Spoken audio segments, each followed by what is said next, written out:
तो आज हम लोग समझने जा रहे हैं प्रतिशत, परसेंट। ठीक है ना। प्रतिशत होता क्या है दोस्तों? प्रतिशत क्या है कि किसी की तुलना 100 से करना। ठीक है ना। 100 से यदि हम किसी की तुलना कर रहे हैं कि 100 की तुलना में तुम्हारी क्या वैल्यू है, वही है प्रतिशत। जैसे मान लीजिए कि वैसे प्रतिशत को दर्शाते कैसे, उसका चिन्ह तो आपको पता ही है। जैसे मान लीजिए x प्रतिशत लिखा है, x परसेंट, तो ऐसे लिखा जाता है। ठीक है। इसको x बटा 100 लिखा जाता है। ठीक, कि 100 से तुम्हारा क्या है, 100 की तुलना में तुम्हारा कितनी वैल्यू है, ये है प्रतिशत। अच्छा ठीक है। यदि ये हो गया प्रतिशत और इसमें अलग से कुछ नहीं है, ठीक समझिएगा। यदि मान लीजिए हमने बोला कि 1 है और यहां बटे 2 कर दूं, अब इसको प्रतिशत में दर्शाओ, तो क्या करोगे? केवल यहां पे 100 का गुणा करो। ठीक है, 100 का गुणा कर दो तो 2 पंचा ये आ गया, तो ये 50 एक 50 आया। तो ये क्या है, 1/2 लिखूं या 50% लिखूं, एक ही बात हुई कि नहीं हुई? ऐसे ही मान लीजिए यहां पे 1/3 है, 1/4 है, तो आप लोग 2/3 है। ठीक है ना। मान लीजिए 2 यहां पे 3 है, तो सब में आप ऐसे ही गुणे 100 करेंगे, है ना। तो 33 सही 1/3 आ जाएगा। 1/4 है, इसमें करोगे तो 4 से 21 में आएगा, 25 बार 25% आ जाएगा। ये प्रतिशत है इतना। ठीक है। मान लो यहां पे 2/3 लिखा है, मान लो यहां पे 1/5, तो सब का अलग अलग जैसे इसमें करोगे। ठीक है, तो ये आ जाएगा आपका 100 करोगे तो 66 सही 1/2/3 जो भी आएगा, इसको करके देखना आ जाएगा। तो ये आता है प्रतिशत में। तो ये कहानी आपको समझ में आई होगी। अच्छा, अब मैं आपको एक ही फार्मूला इस पूरे प्रतिशत के लिए बताऊंगा और ध्यान से समझिएगा। मान लो आपने किसी से लिया कितना, 500 रुपए। ठीक, उसने बोला कि मैं तुमसे लूंगा 10% ब्याज, तो 10%। तो 500 का 10% कितना, ऐसे निकालना है। ये सबसे बेसिक विधि है, इसी फार्मूले पे सब कुछ चलेगा। तो ध्यान देना, ये 0 से ये 0 कट गया, इस 0 से ये 0 कट गया, तो ये कितना हुआ, 50। मतलब 500 का 10% कितना हुआ, 50। ठीक है। तो एक बात बताइए, आप 500 दिए थे किसी को, 500 आपने किसी को दिया था, क्या आप 500 नहीं लेंगे, केवल 50 रुपए लेंगे? नहीं लेंगे ना। तो ये क्या है, ये ब्याज है। ये क्या है, ब्याज। और इसको मिला दो, उसको बोलते हैं मिश्र धन। क्या बोलते हैं, मिश्र धन। क्लियर?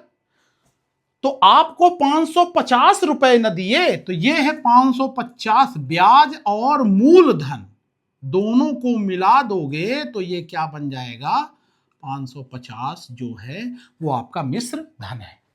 ठीक। अब प्रतिशत से चालू हुए थे, ये कहां पहुंचने लगे, मिश्र धन और ये सब। तो भैया हमने सिंपल अभी ब्याज समझाया है। ठीक है, अभी हमने क्या समझाया है, ब्याज। ठीक है, कि कैसे इसका इतने प्रतिशत, ये क्या कहलाया, ब्याज 10% कहलाया। ठीक है, इसी में हम लोग सिंपल इंटरेस्ट, कंपाउंड इंटरेस्ट भी समझेंगे और इसमें समस्या कहां होती है कैलकुलेशन करने में, मैं उस पर बात करना चाहूंगा। ठीक, सिंपल इंटरेस्ट के लिए देखिए, प्रतिशत में इसके अलावा इसमें बहुत कुछ नहीं है, कुछ सवाल आते हैं। जैसे इसी बेसिस में मैं आपको कुछ सवाल दिखा देते हैं, फार्मूले इसके, ये आप देखिएगा, करके देखिएगा, ऐसे इनको प्रतिशत में लिखते हैं। ठीक है, अब देखिए मैं इसी में आपको अलग से थोड़ा सा, मान लीजिए जनसंख्या से रिलेटेड कोई सवाल आता है, तो आपसे कोई बोलता है कि आज जनसंख्या P है। ठीक है, और आर रेट से बढ़ रही है, आर दर से बढ़ रही है, तो n साल बाद कितनी जनसंख्या होगी, ये इसका फार्मूला होगा। ठीक है ना, जनसंख्या में n साल बाद कितना होगा। अब आपसे कोई पूछ ले इसी को कि n साल पहले कितनी जनसंख्या रही होगी, तो इसमें कुछ नहीं करना है, इसी p में 1 प्लस r बटे 100 में ये भाग करना है। यहां मूल जो जनसंख्या है उसमें गुणा करना है, और यहां पे क्या करना है आपको, इस जनसंख्या में भाग करना है। तो इससे क्या निकलेगा, इतने साल पहले क्या जनसंख्या थी। ठीक है, तो ये हो गया जनसंख्या से रिलेटेड। अब तीसरा सवाल इसी में कि मान लीजिए आज जनसंख्या p है, ठीक, और पहले साल R1 बढ़ी, दूसरे साल R2 बढ़ी, तीसरे साल R3 बढ़ी, तो 3 साल बाद जनसंख्या क्या होगी, तो 1 प्लस वही नियम R1 बटे 100 इंटू 1 प्लस R2 बटे 100 इंटू 1 प्लस R3 बटे 100, ये कर दिए। अब आपसे अभी ये है कि 3 साल बाद, और अब इसी को आपसे पूछ ले कोई कि 3 साल पहले, तो P बटे 1 प्लस R1 बाई 100, ठीक है ना, 1 प्लस R2 बाई 100, मतलब इसको बटे में कर देना है। बात समझ में आ रही है, R3 बाई 100। तो ये है इतने साल बाद और ये है इतने साल पहले, तो यही संख्या में जनसंख्या में बढ़ रहा है, इसलिए यहां प्लस किए हैं। और सेम कंडीशन होती है मशीन्स के लिए, ठीक है ना। मशीनों का ये बताओ, मान लो आपने कोई कार ली, ठीक है, तो आज उसकी कीमत P है, तो क्या उसकी कीमत बढ़ती है, घटती है। आज हमने मान लो 10 लाख की कोई कार खरीदी, ठीक है, तो 3 साल बाद यदि इस रेट से कोई वो है तो यहां माइनस कर देंगे, वो घटेगा रेट उसका, ठीक है। तो इतने साल बाद, ये समय है, ये इतने प्रतिशत ब्याज यदि उसका रेट घट रहा है, ये दर है, तो इसकी कितनी मूल्य कीमत होगी। अब आज P है तो इतने में गुणा कर दोगे तो आपको जितने साल बाद पूछोगे उतने साल बाद उसकी कीमत कार की आ जाएगी, ठीक है ना। या किसी भी मशीन की आ जाएगी, मान लो कोई मशीन है, भाई इनकी कीमत घटती है, बढ़ती थोड़ी ना है। बात समझिए, जनसंख्या बढ़ती है, इसलिए यहां पे क्या लिखा, प्लस लिखा। वही सेम कंडीशन जो इसके लिए किया, वही अब आपसे कोई पूछे इतने साल बाद इसकी कीमत ये हो जाएगी, यहां पे माइनस कर देना है। लेकिन इतने इतने साल पहले कोई पूछ ले तो वही condition P upon 1 minus R by 100 की पावर n, ये हो गया आपका। अब बाकी यदि R1 R2 R3 के रेट से 3 साल घटता है तो वहीं पे इस प्लस की जगह पे माइनस करते जाना है। बाकी ये सेम फार्मूले इसके लिए भी, यहां भी आप मशीनों के लिए भी बना सकते हैं। कोई डाउट? यहां तक जनसंख्या और मशीनों में मूल रूप से आपको इसे याद रखना है, इन दो फार्मूलों। ये है इतने दिनों, इतने साल बाद और इतने साल पहले, इतने साल बाद इतने साल पहले, पहले के लिए बटे करना है और बाद का निकालना है तो इसमें उसके साथ गुणा कर देना है। तो हमें यह समझ में आया कि मशीनों और जनसंख्या का जो प्रतिशत से सवाल निकलते हैं और प्रतिशत होता है वो हमने आपको समझाया। अब इसी में एक चीज देखिए कि कहीं पे जैसे मान लीजिए बोलता है कि A B से इतने प्रतिशत अधिक है, R प्रतिशत अधिक है, तो B ही A से कितना कम है। यदि यहां कम आया या कमी आई, ध्यान दीजिएगा, ये थोड़ा सा मैं ट्रिक इसमें उपयोग कर रहा हूं। यदि यहां पे कम आया, ये ऐसा आया कि भाई किसी की कीमत बढ़ गई, तो तुम अब कितने किलो चीनी है, कॉफी है, कितना कम उपयोग करोगे, ऐसा कोई सवाल आया तो आपको केवल इतना याद रखना है, R बाई 100 प्लस R, ठीक है ना, और मल्टीप्लाइड बाई 100। क्लियर? ये हुआ।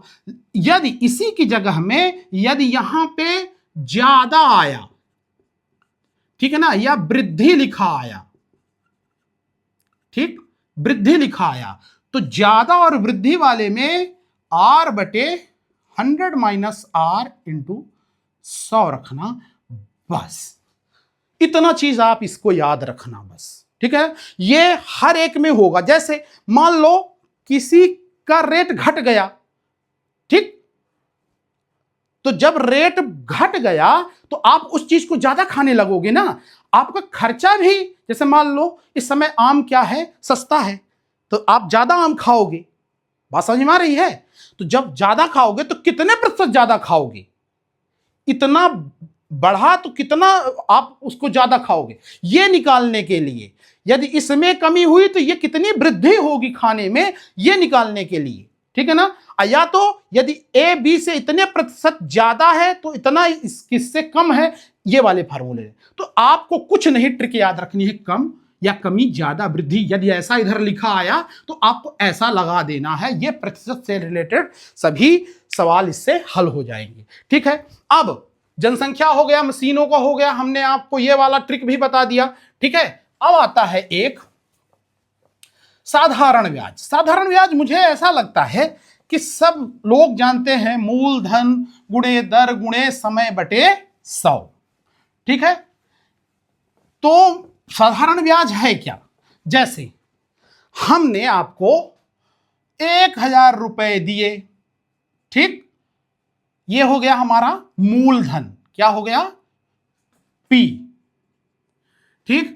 मूलधन गुणे दर, कितने प्रतिशत ब्याज से, 10% ब्याज से, कितने दिनों तक, मूलधन गुणे दर गुणे समय, तो यहां पे क्या आया, P R T बाई 100, ये है आपका सिंपल इंटरेस्ट। सिंपल इंटरेस्ट मतलब साधारण ब्याज। अब यहां पे T 2 सालों के लिए देख लो, बटा 100 कर दो, तो 0 से 0, 0 से 0, ठीक है ना, 100 दूनी 200, मतलब 2 साल के लिए 10% के ब्याज से आपको 1000 रुपए का, यदि आप 10% लोगे 2 साल के लिए तो 200 रुपए। तो क्या ये जो 200 आया ये ब्याज है, केवल सिंपल इंटरेस्ट है। तो क्या ये, जैसे मान लो आपको मिश्र धन निकालना है, तो आप क्या अपना मूलधन छोड़ दोगे 1000 रुपए, नहीं छोड़ोगे ना। तो ये P है 1000, क्या है 1000, और प्लस ये सिंपल इंटरेस्ट ये वाला, तो 1000 मतलब P प्लस सिंपल इंटरेस्ट, ये है A, इसी को बोलते हैं मिश्र धन। मतलब ब्याज तो लूंगा ही, प्लस मूलधन भी लूंगा जो 1000 दिया था। अब मैं आपको 1000 लूं, 200 पकड़ा दूं, बोले ये ब्याज का फार्मूला था, आपको मिल गया, तो ऐसा थोड़ी ना होता है, वो पागल थोड़ी ना है। तो कितना लेगा, 1000 और 200, 1200 रुपए आपको देने पड़ेंगे। अच्छा, ये तो हुई आपकी 2 साल की चीजें, ठीक है ना। अब आपको इसमें समस्या कहां होनी है, मैं इसकी भी चर्चा कर लेता हूं। उसके पहले मैं आपको, ये तो हमने आपको सिंपल इंटरेस्ट के बारे में बता दिया, ठीक है, साधारण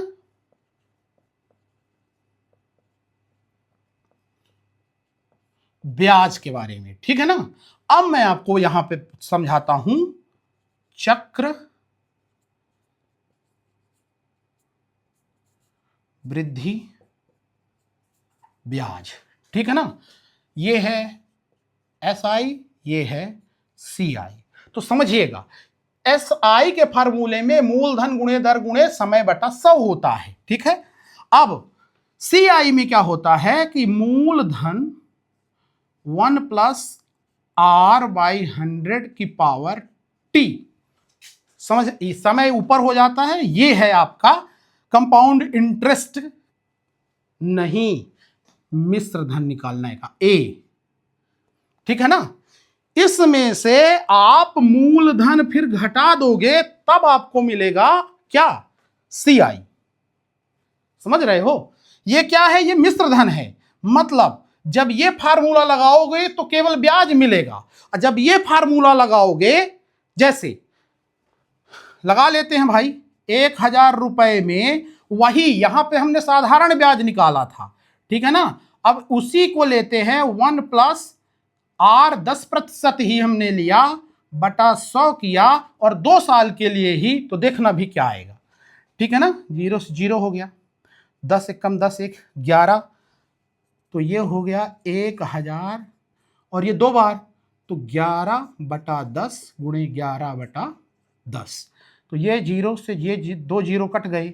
ठीक है ना, तो 11 गिरा हम 121 और एक 0 लगा है, तो ये अब देखो ये जो था ये 200 रुपए आया था, अब फिर 1000 में जोड़े थे तो तुम्हें 1200 रुपए मिले, समझ में आ रहा है, ये 1200 रुपए मिले थे सिंपल इंटरेस्ट से, साधारण ब्याज से। लेकिन जब तुम चक्रवृद्धि ब्याज लगाए, समझना, तो जब चक्रवृद्धि ब्याज लगाए तो देखो 10 रुपए तुम्हें ज्यादा मिल रहे हैं इस 1200 से। हमने किया वही 10% ही लिया, 2 साल के ही लिए लिया, लेकिन 1210 रुपए मिले।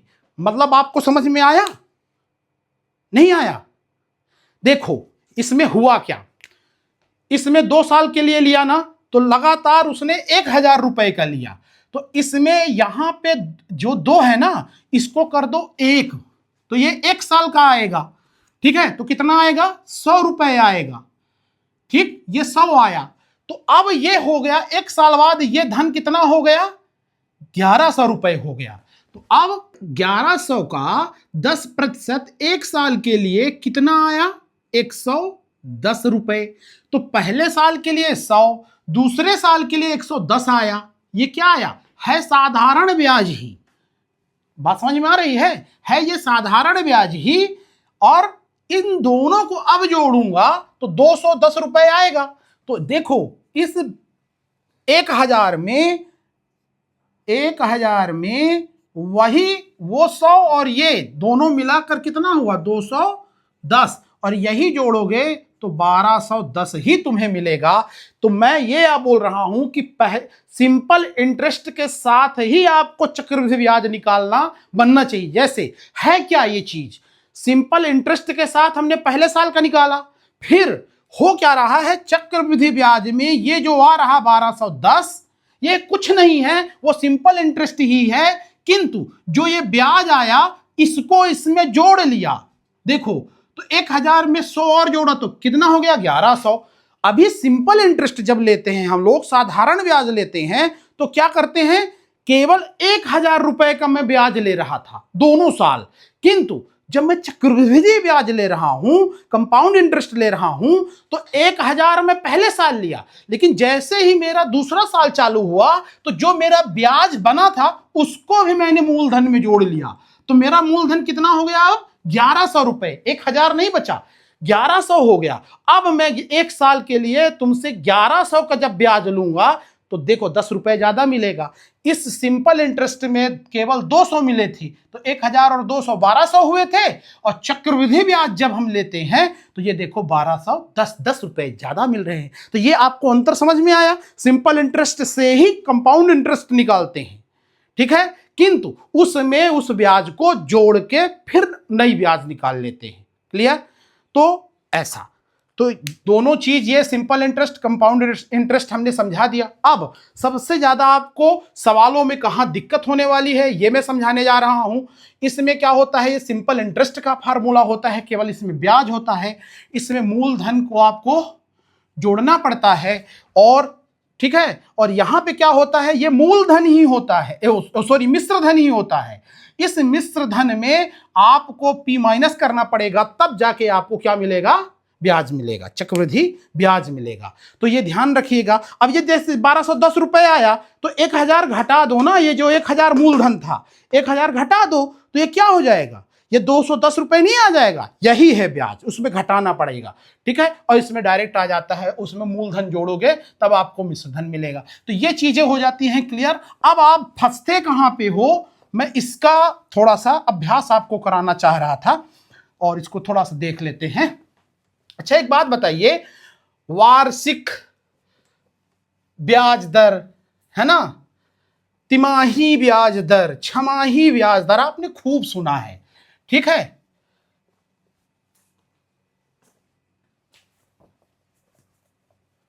देखिए समझिएगा, यहां पे थोड़ा सा मैं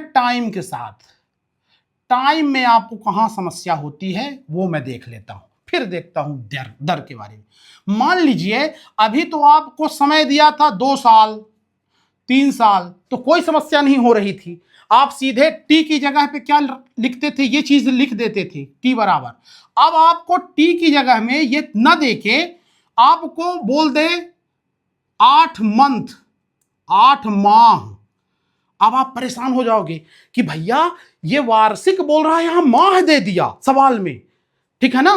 तो अब आपके पास समस्या आएगी, तो आप बोलोगे इसमें कोई बड़ी समस्या नहीं है, एक साल में 12 महीने होते हैं तो 8/12 कर लो और यही टी होगा।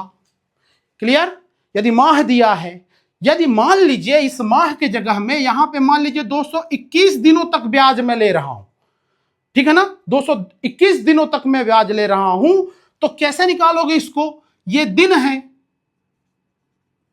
ये दिन है, तो इसको 221, एक वर्ष में कितने दिन, 365, तो ऐसा कर दोगे तो ये टी आ गया। मान लो लीप वर्ष है तो 366 कर लेना।